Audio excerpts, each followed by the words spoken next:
प्रभु यीशु क्रिस्त का अनुग्रह, परमेश्वर का प्रेम और पवित्र आत्मा की सहभागिता आप सबके साथ हो और आपके साथ भी रहो। सशक्तिमान परमेश्वर, आपके सम्मुख सबके हृदय खुले हैं, आप सबकी अभिलाषाओं को जानते हैं और आपसे कोई भी भेद छिपा नहीं है। अपने पवित्र आत्मा की प्रेरणा से हमारे हृदय के विचारों को शुद्ध कीजिए, ताकि हम आपसे पूर्ण रूप से प्रेम करें और योग्य रीति से आपके पवित्र नाम की स्तुति करें, हमारे प्रभु यीशु क्रिस्त के द्वारा। आमीन। स्वर्ग में परमेश्वर की महिमा और पृथ्वी पर उसके लोगों को शांति। हे प्रभु परमेश्वर, स्वर्गीय राजा, सर्वशक्तिमान पिता परमेश्वर, हम आपकी आराधना करते, आपको धन्यवाद देते और आपकी महिमा के कारण आपकी स्तुति करते हैं। हे प्रभु यीशु क्रिस्त, परमेश्वर पिता के इकलौते पुत्र, हे प्रभु परमेश्वर, हे परमेश्वर के मेमने, आप जगत का पाप उठाने जाते हैं, हम पर दया कीजिए। आप पिता के धन्य विराजमान हैं, हमारी प्रार्थना स्वीकार कीजिए, क्योंकि केवल आप ही पवित्र हैं, आप ही प्रभु हैं, आप ही यीशु क्रिस्त पवित्र आत्मा के साथ परमेश्वर पिता की महिमा में परम उच्च हैं। आमीन। आइए हम आज की विशेष प्रार्थना करेंगे। हे कृपालु पिता, आपके धन्य पुत्र प्रभु यीशु संसार के सब लोगों को आनंद हर्ष प्रदान करते हैं। हम प्रार्थना करते हैं कि आप उन लोगों पर दया कीजिए जिन्होंने आपके प्रेम का शुभ संदेश कभी नहीं सुना, उन्हें अपने उद्धार की आशा से आनंदित कीजिए, हमारे प्रभु यीशु मसीह के द्वारा, जो आपके और पवित्र आत्मा के साथ एक परमेश्वर है और अब तथा सदा सर्वदा जीवित और राज्य करते हैं। आमीन। हमारे सामने पवित्र शास्त्र के पाठ पढ़े जाएंगे। आइए हमारे सामने पवित्र शास्त्र का पहला पाठ। आप सभी को जय मसीह की। मैं आप लोगों के सामने पढ़ूंगा यशायाह नबी की पुस्तक, उसका 25 अध्याय, उसके 6 से 9 वचन। यशायाह नबी की पुस्तक, उसका 25 अध्याय, 6 से 9 वचन। यहाँ इस प्रकार से लिखा है, सेनाओं का यहोवा इसी पर्वत पर सब देशों के लोगों के लिए ऐसा भोज तैयार करेगा, जिसमें भांति भांति का चिकना भोजन और निथरा हुआ दाख मधु होगा। उत्तम से उत्तम चिकना भोजन और बहुत ही निथरा हुआ दाख मधु होगा।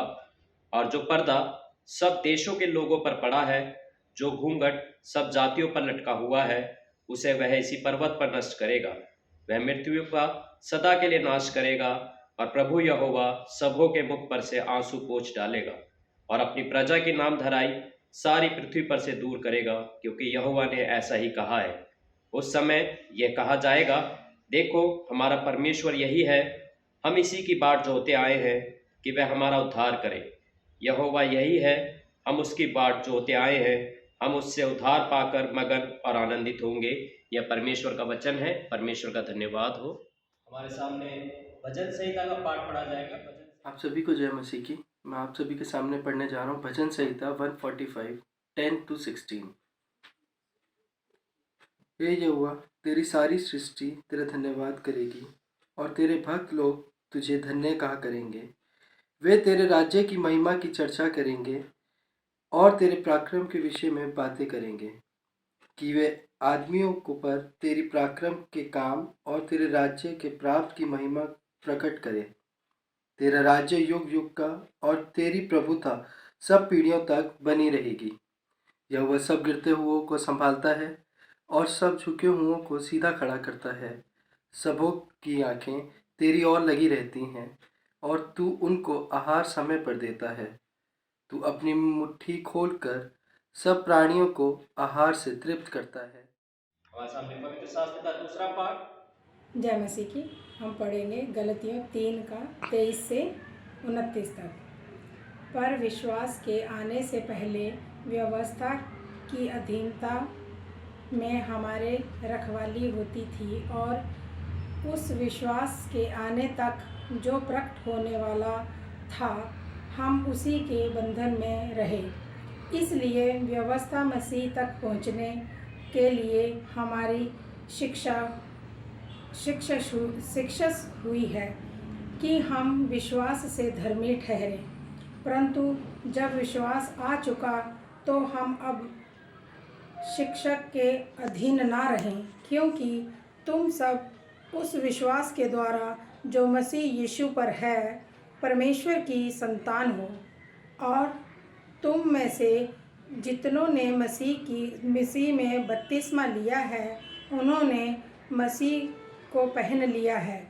अब ना कोई यहूदी रहा और ना यूनानी, ना कोई दास, ना स्वतंत्र, ना कोई नर, ना नारी, क्योंकि तुम सब मसीह यीशु में एक हो। और यदि तुम मसीह के हो तो अब्राहम के वंश और प्रतिज्ञा के अनुसार वारिस भी हो। ये प्रभु का वचन है, इसकी महिमा। आइए हम सुसमाचार पाठ में जाने से पहले एक गीत गाएंगे। आवाज उठाएंगे, हम साज बजाएंगे, है यीशु महान अपना, ये गीत सुनाएंगे। आवाज उठाएंगे, हम साज बजाएंगे, है यीशु महान अपना, ये गीत सुनाएंगे। आवाज उठाएंगे,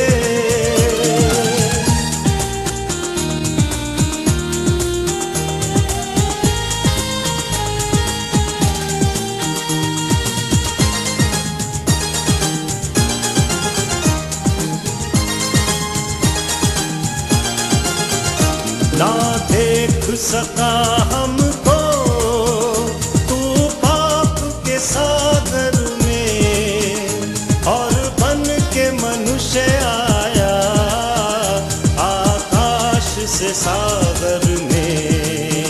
ना देख सका हमको तू पाप के सागर में, और बन के मनुष्य आया आकाश से सागर में। मुक्ति का तू दाता है, हम सबको बताएंगे, है यीशु महान अपना, ये गीत सुनाएंगे।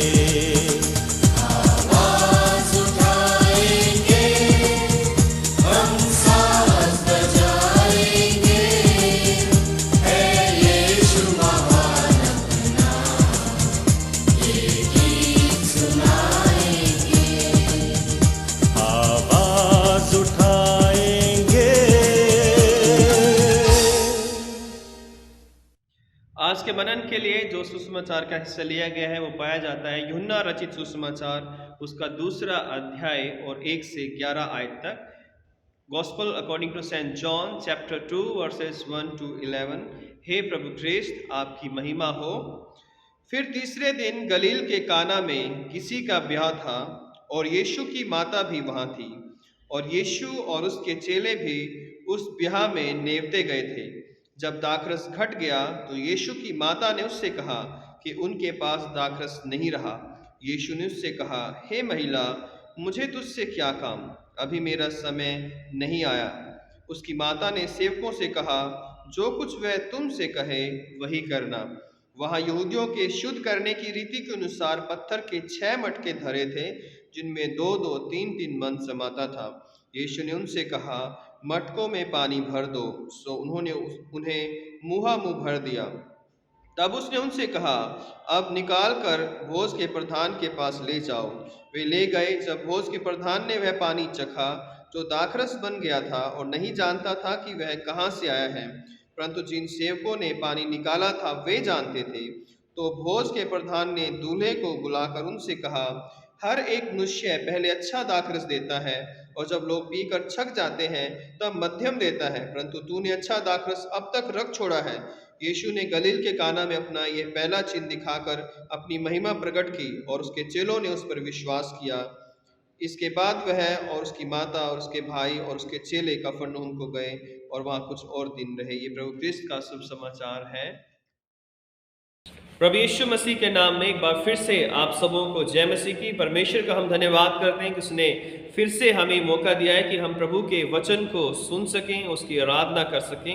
आज का दिन 4th संडे आफ्टर क्रिसमस, और आज का जो थीम है, Jesus bring joy through the fulfilment of God's gracious purpose. प्रभु यीशु मसीह परमेश्वर के कृपापूर्ण अभिप्राय को पूरा करके सब लोगों को आनंद प्रदान करते हैं। प्रभु यीशु मसीह सब लोगों को आनंद प्रदान करते हैं। और आज की जो रीडिंग्स हमने पढ़ी है यशाया 25:6-9 और भजन 145 10-16, गलतियों 3:23-29, यूहन्ना 2:1-11 जो है। और आज का जैसा थीम है कि प्रभु यीशु मसीह परमेश्वर के कृपापूर्ण अभिप्राय को पूरा करके सब लोगों को आनंद प्रदान करते हैं। तो हमारा जो परमेश्वर है प्रभु यीशु मसीह, वो हमारे हर एक दुख में, हर एक तकलीफ में, हर एक परेशानी में हमारे साथ रहने वाला परमेश्वर है। और जहाँ कहीं परमेश्वर है, जहाँ कहीं हमारा प्रभु हमारे साथ है, तो वहाँ पर हमेशा आनंद है। और पूरी बाइबल जो है हमें परमेश्वर के संगति के जो आनंद है उसके विषय में हमें बताती है। अगर हम भजनों में पढ़ें तो वहाँ पर भी जो है दाऊद जो था वो परमेश्वर की जो संगति थी उसमें जो है वो आनंदित रहता था, वो खुश रहता था। उसी तरह पौलुस भी ये लोगों को या कलीसिया को ये आग्रह करता है कि प्रभु में सदा आनंदित रहो। मैं फिर कहता हूँ, प्रभु में आनंदित रहो। और अगर हम यीशु मसीह के विषय में पढ़ें तो यीशु मसीह ने भी हमें यूहन्ना 15 में बताया कि मैंने ये बातें तुमसे इसलिए कही कि तुम्हारा आनंद पूरा हो जाए और तुम्हारा आनंद जो है तुम में बना रह जाए। तो आज हम बात करें कि प्रभु यीशु मसीह हमारे हर एक दुख में, हर एक संकट में किस तरह से हमें आनंद प्रदान करते हैं। हमारा जो प्रभु है वो हमेशा अपने बच्चों को, जो हम उसके बच्चे हैं, हमेशा खुश देखना चाहता है। जैसे संसार में हर एक माता पिता अपने बच्चों को हमेशा खुश देखना चाहते हैं, आनंदित देखना चाहते हैं, उसी तरह हमारा स्वर्गीय पिता भी जब हमारे वो विश्वास के जीवन को देखता है, जब अपने बच्चों को देखता है, तो वो चाहता है कि जो उसके बच्चे हैं वो हमेशा आनंदित रहें। लेकिन फिर भी हम संसार में देखते हैं कि बहुत सारे चीज़ें हैं जो हमें दुखी करती हैं, परेशान करती हैं, चाहे वो बीमारियां हो, चाहे वो लड़ाई झगड़े हो, चाहे वो आतंक हो, चाहे वो तरह तरह की अलग अलग समस्याएं हो, आर्थिक तंगियां हो, पारिवारिक समस्याएं हो, या बिजनेस की कमी, जॉब की कमी, या आजकल जो कोरोना बीमारी फैली है इससे बहुत सारे लोग दुखी और परेशान हैं। बहुत सारे लोगों के घरों में, परिवारों में बहुत सारे मृत्यु हुई हैं। वो परिवार निराशा में चले गए हैं, वो गरीबी में चले गए हैं, आर्थिक रीति से पिछड़ गए हैं। तो ऐसी बहुत सारी समस्याएं जो है आई हैं कोरोना की वजह से, या और भी बहुत सारी समस्याएं और बीमारियां, कोई कैंसर है, कोई बीपी है, कोई शुगर है, कोई अस्थमा की प्रॉब्लम है, या किसी और बीमारी है, कोई गंभीर बीमारी है। तो ये सब बीमारियां इस संसार में हमें दुखी करती हैं, परेशान करती हैं। और इसीलिए जो है इस संसार में कभी हम दुखी होते हैं और कभी हम आनंदित होते हैं। लेकिन हमारा जो परमेश्वर है वो हमें ये सिखाना चाहता है कि बेशक संसार में हम क्लेश में है या दुख में है या आनंदित किसी भी तरह के जो है शैतान की परीक्षाओं में पड़े हुए हैं, हमें हर बात में परमेश्वर पर भरोसा रखते हुए हमें आनंदित रहना है। अगर हम आज का जो वचन हमने पढ़ा है 2 अध्याय यूहन्ना का, उसमें भी हम एक देखते हैं कि जब एक विवाह हो रहा है, उस विवाह में प्रभु यीशु मसीह उसके चेलों को भी आमंत्रित किया गया है, तो वहाँ पर भी एक गंभीर समस्या उत्पन्न हुई कि वहाँ पर उनके पास जो दाखरस था वो समाप्त हो गया। आज के समय में शादी एक दिन की होती है, ज़्यादा से ज़्यादा 2 दिन की, जहाँ पर एक दिन शादी होती है, एक दिन रिसेप्शन होती है। लेकिन प्रभु यीशु मसीह के समय को जब हम देखते हैं तो जो विवाह था वो 7 दिन तक चलता था, और जो दूल्हा था उसे 7 दिन तक अपने जो गेस्ट थे उनको अपने घर में रखना पड़ता था। और उन गेस्ट को जो है 7 दिन उसको 3 टाइम का जो भोजन खिलाना और वहाँ उनके लिए जो भी इंटरटेनमेंट का इंतज़ाम था वो दूल्हे को करना होता था।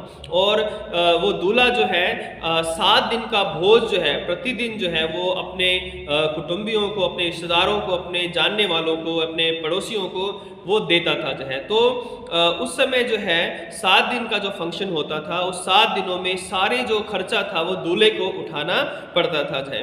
यहाँ पर भी हम देखते हैं कि प्रभु यीशु मसीह, उसकी माता, उसके शिष्य जब उस विवाह में गए थे तो वहाँ पर वहाँ पर दाखरस जब घट गया तो इस समय जो है दाखरस घटने से दूल्हा और उसका परिवार जो है एक गंभीर समस्या में पड़ गए कि अब क्या किया जाए, क्योंकि जो दाखरस था वो एकदम से शायद हो सकता है कि उसका इंतज़ाम ना किया जा सके और उसको खेतों में जाकर या बाजार से जाकर उसे मोल खरीदना पड़ता था, या अंगूरों को जो है क्रश करके जो अंगूरों को मसलने के द्वारा जो है उसको जो ताज़ा दाखरस था जो वो निकाला जाता था। तो इस तरह से जो है वो एक बड़ी समस्या में थे और रिश्तेदार आए हुए थे, और अगर वहाँ पर प्रभु यीशु मसीह ना होते तो वहाँ पर उस दूल्हे के लिए एक बहुत बड़ी शर्मिंदगी की बात होती है, और सब लोग उसके विवाह को इस बात के लिए याद रखते कि अरे हम इसके विवाह में गए थे और इसने हमें अच्छे से हमारे लिए जो है खाने पीने का इंतज़ाम नहीं किया, अरे इसके विवाह में तो दाखरस ही ख़त्म हो गया। और वहाँ पर बहुत सारे लोग विवाह के अंदर ऐसे भी होते हैं जो मजाक उड़ाने वाले या लड़ाई करने का मौका ढूंढने वाले या दूसरों को बदनाम करने वाले लोग भी एक दो बीच में कहीं ना कहीं आ ही जाते हैं। तो यहाँ पर हम देखते हैं कि यीशु मसीह जब वहाँ पर गए थे तो उस विवाह में जो 7 दिन का फंक्शन चल रहा था उसमें जो है दाखरस घट गया जो है। हालांकि यहाँ पर ये नहीं बताया कि ये पहले दिन घटा या दूसरे दिन घटा, लेकिन ये दाखरस जो था उनके पास जितना भी था वो ख़त्म हो गया, और यीशु मसीह की माता जो है यीशु मसीह के पास आई और आकर बताया कि उनके पास दाखरस नहीं है जो है। यीशु मसीह ने कहा कि हे महिला, मुझे तुझसे क्या काम, अभी मेरा समय नहीं आया।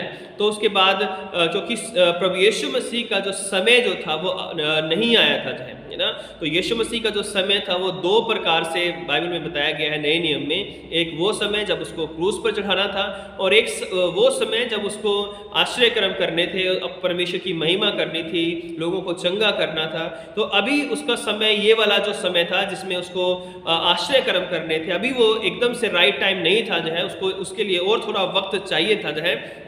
और इसलिए प्रभु यीशु मसीह ने अपनी माता से बड़े प्रेम पूर्वक कहा कि अभी जो है मेरा समय नहीं आया है, लेकिन उसकी माता ने कहा कि जो कुछ तुमसे वो कहे, सेवकों को ये कहा वही करना। और जब यहूदियों की रीति थी कि वहाँ पर रीति के अनुसार पत्थर के 6 मटके धरे थे जिनमें 2-2, 3-3 मन समाता था जाए, तो उनमें 2 या 3-3 मन जो है उसके अंदर समाता था। यीशु मसीह ने कहा कि मटकों में पानी को भर दो, और उन्होंने उसे भर दिया। तब यीशु मसीह ने निश्चय ही प्रार्थना की होगी, और उसके बाद उसे निकाल कर प्रधान के पास ले जाया गया, और प्रधान बड़ा अचंभित हुआ कि वो जो दाखरस था जो उस प्रधान ने, जो उस भोज का प्रबंधक था, या कहें कि वो वहाँ का हलवाई था, ठेकेदार था, जो भी हम कह सकते हैं आज के समय में, उसने जब उसे चखा तो वो बड़ा अचंभित हुआ कि ये दाखरस तो जो है, जो मैंने जो दाखरस बनाया था या जो दूल्हे ने मुझे पहले दिया था प्रोवाइड करने के लिए, उससे भी कहीं गुना अच्छा है। और वो दूल्हे को कहता है कि जो है तूने अब तक अच्छा जो दाखरस है वो क्यों छिपा रखा है, या अब तक क्यों उसे रख छोड़ा है। जो लिखा है कि हर एक मनुष्य पहले अच्छा दाखरस देता है, और जब लोग पीकर छक जाते हैं तब मध्यम देता है, परंतु तूने अच्छा दाखरस अब तक रख छोड़ा है। यीशु ने गलील के काना में ये अपना पहला चिन्ह दिखाकर अपनी महिमा को प्रकट की, और उसके चेलों ने उस पर विश्वास किया। तो यहाँ पर हम देखते हैं किस तरह से इस जगह पर, विवाह के जगह पर, प्रभु यीशु मसीह ने अपनी महिमा को भी प्रकट किया, परमेश्वर की इच्छा को पूरा किया, और साथ ही साथ उस घर के जो दुख थे, उस दुख के समय में या उस शर्मिंदगी के समय में उनको आनंद प्रदान किया। तो यहाँ पर और 2-3 बातें जो हैं हम सीख सकते हैं जो मेरे और आपके जीवन के लिए बड़ी महत्वपूर्ण है। पहली बात यहाँ पर हम देखते हैं कि जिस तरह से उस विवाह के जो दूल्हा था उसने अपने विवाह में यीशु मसीह और उसके चेलों को आमंत्रित किया था, तो आज हमारे हर एक खुशी और गम में हमें प्रभु यीशु मसीह को अपने लाइफ में, अपने परिवार में आमंत्रित करने की ज़रूरत है।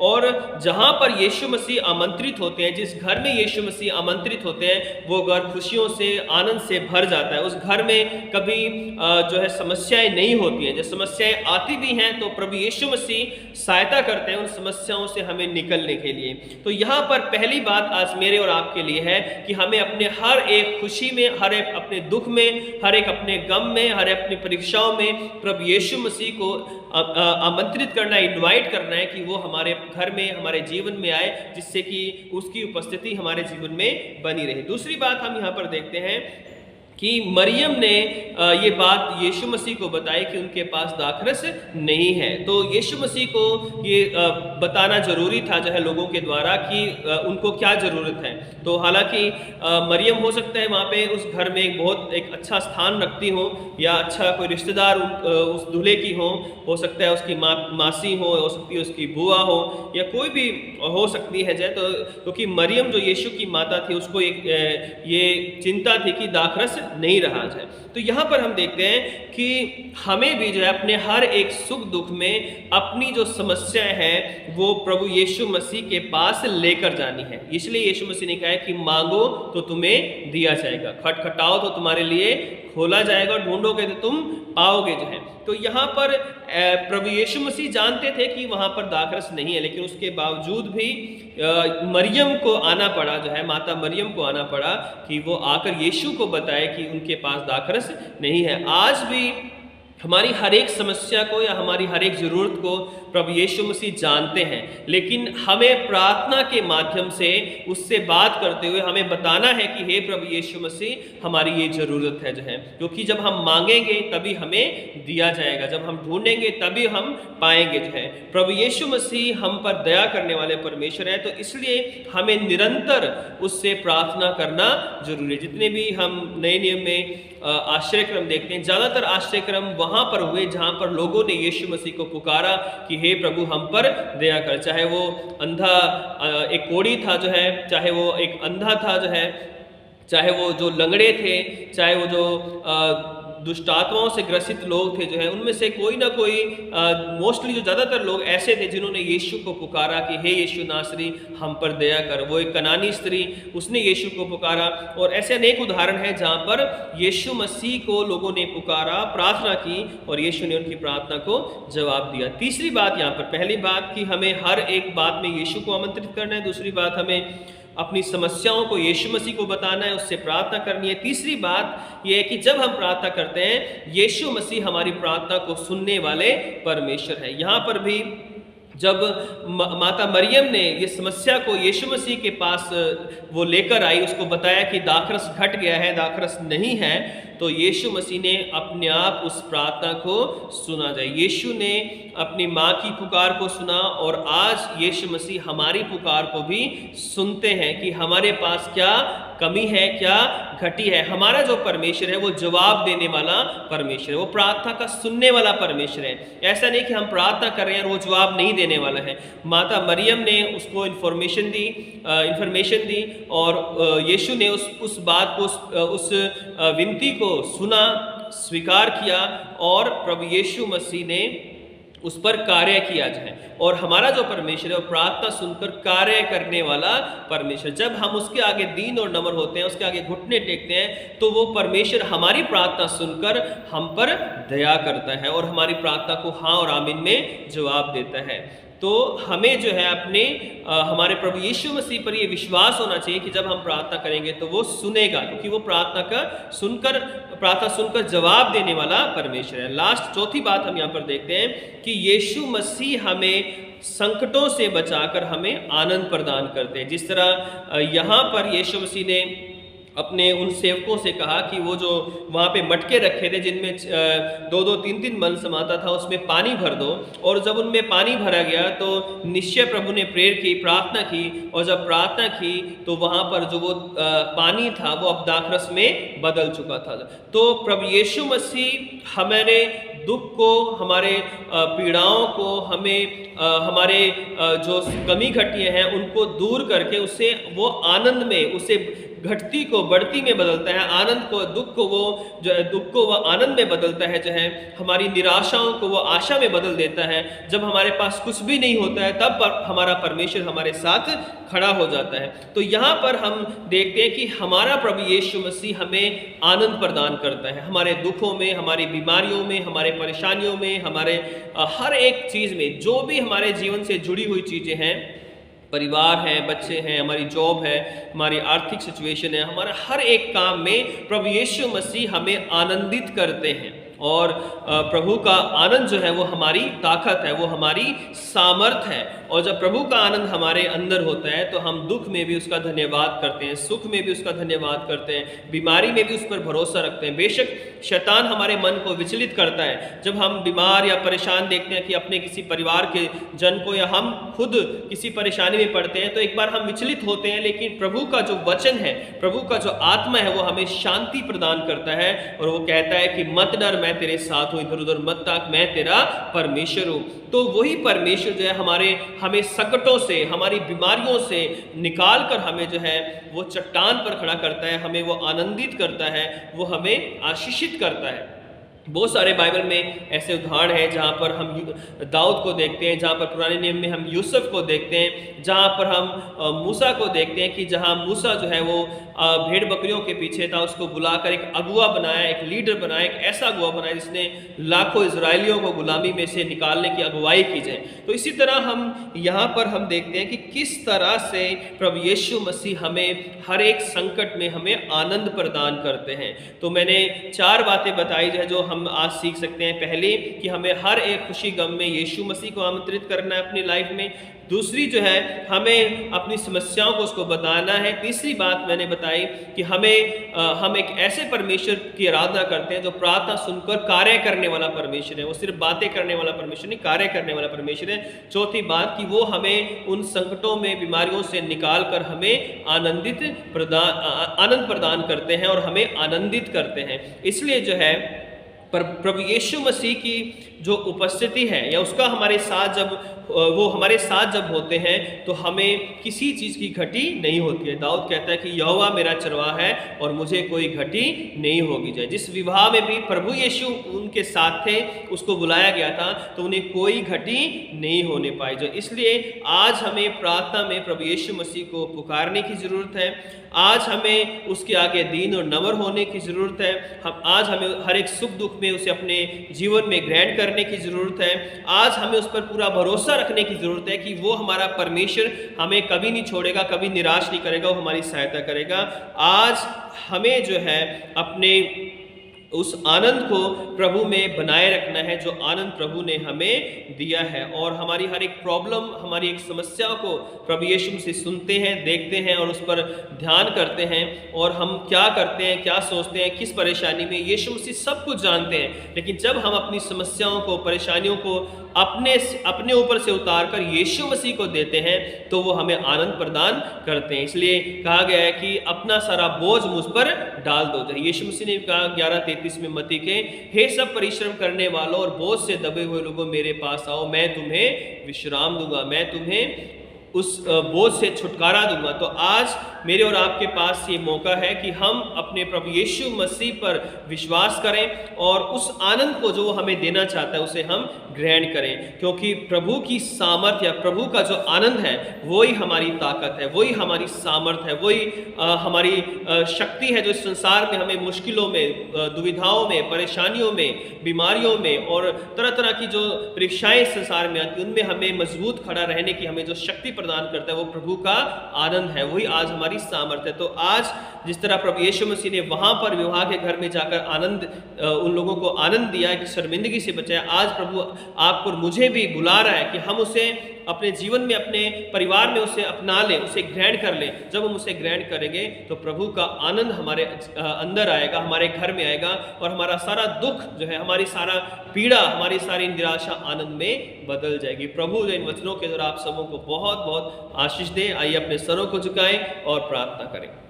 प्यारे खुदावंद यीशु मसीह, हम आपके पवित्र नाम में इन सब लोगों को आपके हाथों में सौंपते हैं जो आपके वचन को सुन रहे हैं। पिता प्यारे खुदावंद यीशु मसीह, आपने हम पर दया की है, हमें अपना आनंद दिया है कि हम इस निराशा में, दुख में, बीमारियों के समय, परेशानियों के समय आप पर भरोसा रखते हैं और कहते हैं कि हमारा परमेश्वर हमारी चट्टान है, वो हमारा गढ़ है, वो हमारा आनंद है। हे प्रभु यीशु मसीह, जो लोग संसार में निराश हैं, बीमार हैं, दुखी हैं, परेशान हैं, उनके जीवन में भी आप आइए और उनके जीवन को आनंद से भर दीजिए। इन सब लोगों की सहायता करें कि अपने जीवन में आपको स्वीकार करें मेरे पिता, क्योंकि आपके अलावा कुछ भी इस जीवन में नहीं है। जो वचन बोए गए हैं वो 100 गुना फल लेकर आए। सबको आप आशीष बरकत दीजिए। इस प्रार्थना को उद्धार करता यीशु क्रिस्त के नाम से मांगते हैं, आमीन। आप सबों को जय मसीह की। परमेश्वर आप सबको आशीष दे। आइए हम एक गीत गाएंगे, इस दौरान हमारी भेंट एकत्रित की जाएगी।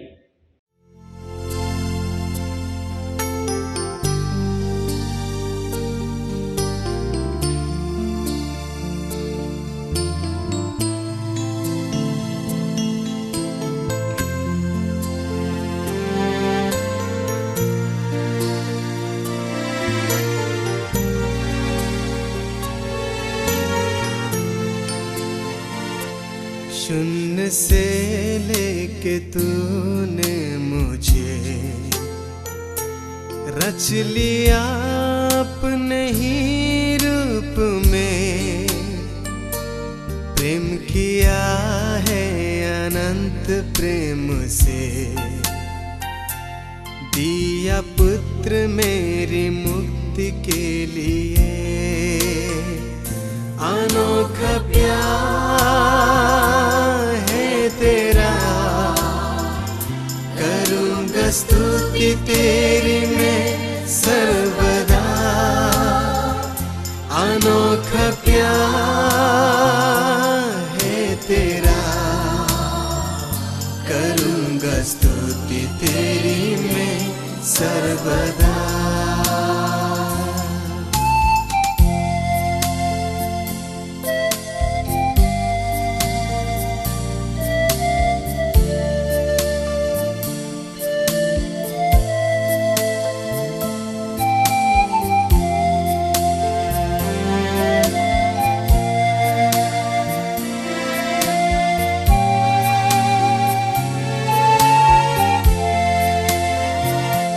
जग में आया यीशु स्वर्ग छोड़ के,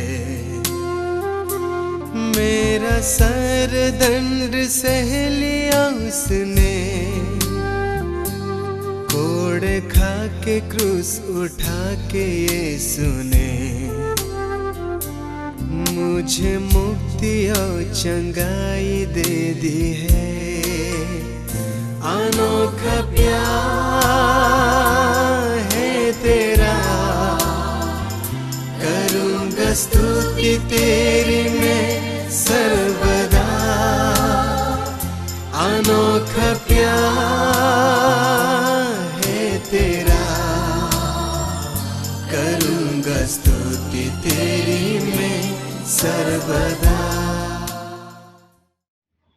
सर्वशक्तिमान परमेश्वर, संसार के सृष्टिकर्ता, सब वस्तुएं आप ही से प्राप्त होती हैं और आप ही की सम्मति में हम आपको भेंट चढ़ाते हैं।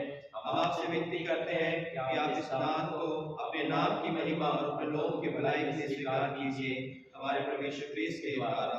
आमीन। आइए हम प्रभु की प्रार्थना एक साथ बोलेंगे। हे हमारे स्वर्गीय पिता, आपका नाम पवित्र माना जाए, आपका राज्य आए, आपकी इच्छा जैसे स्वर्ग में पूरी होती है वैसे पृथ्वी पर भी पूरी हो। आप हमारे दिन भर की रोटी आज हमें दीजिए, आप हमारे अपराधों को क्षमा कीजिए जैसे हमने अपने अपराधियों को क्षमा किया है। आप हमें परीक्षा में मत डालिए परंतु बुराई से बचा लीजिए, क्योंकि राज्य, पराक्रम और महिमा अब सदा सर्वदा आपके ही हैं। आमीन। परमेश्वर की शांति जो सारी समझ से परे है, परमेश्वर के और उसके पुत्र हमारे प्रभु यीशु ख्रीस्त के ज्ञान और प्रेम में आपके हृदय और विचारों को सुरक्षित रखे, और सर्वशक्तिमान परमेश्वर पिता, पुत्र और पवित्र आत्मा की आशीष आप पर और आपके साथ सदा सर्वदा बनी रहे। आमीन। शांति से पूर्ण होकर जाओ, प्रभु से प्रेम करो, उसकी सेवा में लगे रहो। मसीह क्रिस्त के नाम में आमीन।